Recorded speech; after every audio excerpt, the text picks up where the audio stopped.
தமிழ் முருகலுக்கு வணக்கம். ஔவையாரின் ஆத்திச்சூடி. 3. இயல்வது கரவேல். இயன்றவற்றை மறைக்காதே. Perform abilities upon need, don't cancel them. சிலவற்றை சிலரால் செய்ய முடியும், சிலவற்றை செய்ய முடியாது. செய்ய முடிவதை செய்யாமல் மறைத்து வைக்கக்கூடாது. செய்ய முடிவதை செய்வதற்கு வஞ்சகம் செய்யக்கூடாது. முடிந்ததை செய்வது பிறருக்கு செய்யும் உதவியாகும். வாழும் ஒருவன் தன்னால் முடிந்ததை செய்யாவிட்டால் பிறருக்கு அது சுமையாய் முடியும். இயல், தன்மை, கோட்பாடு, இலக்கிய தமிழ். இயல்வது இயல், செயல்பாட்டில், நடைமுறையில். இயன்றவரை, முடிந்தவரை.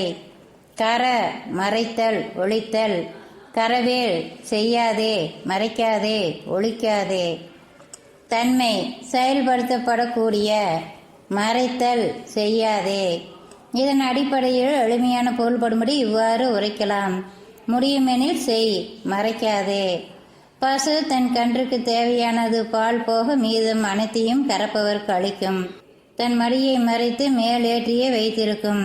தன் கன்றை பார்த்து பின் கன்று பால் அருந்திய பிறகே கறப்பவர்க்கு சுரக்கும். இதனாலேயே கறந்தபால் எனப்பட்டதோ? இது தன்மை எத்தகைய தன்மைகளை குறிக்கிறது என்றால் அதற்கு அனைத்தும் என்றே சொல்ல வேண்டும். திருக்குறளே மிக பெரும் சான்று. திருக்குறள் தொகுக்கப்பட்டுள்ள விதம்: முதல் தளம் பால் என்று தொகுக்கப்பட்டுள்ளது. இரண்டாம் தளமாக ஒவ்வொரு பாலும் இயல் என்று தொகுக்கப்பட்டுள்ளது. மற்றும் மூன்றாம் தளமாக ஒவ்வொரு இயலும் அதிகாரம் என்று தொகுக்கப்பட்டுள்ளது. இயல்வது கரவேல். கையில் உள்ளதை கொடுக்காமல் ஒழிப்பது என்பது இதன் கருத்து. தேகி என்று கேட்ட ஒரு பிச்சைக்காரனுக்கு கையில் உள்ள பொருளை இல்லை என்று ஒழித்து வைக்காமல் கொடுக்க வேண்டும் என்பது இதனால் விளக்கப்பட்டது.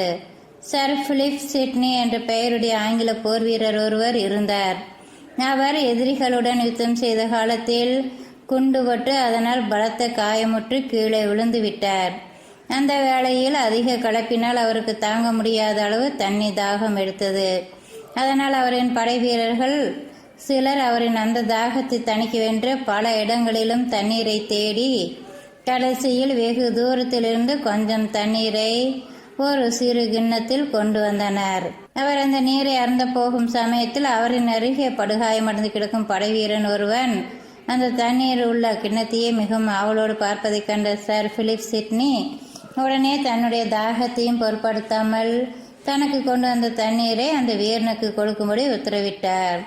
அந்த மரண அவஸ்தையிலும் தன்னால் இயன்றதை ஒழிக்காமல் உதவின இவரை போன்றோருடைய பெருமை எக்காலத்திலும் இவ்வுலகில் நிலை பெற்று நிற்கும் என்பதில் சந்தேகமே இல்லை எனலாம்.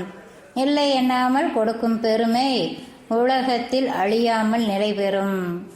மீண்டும் சந்திப்போம். நன்றி நண்பர்களே.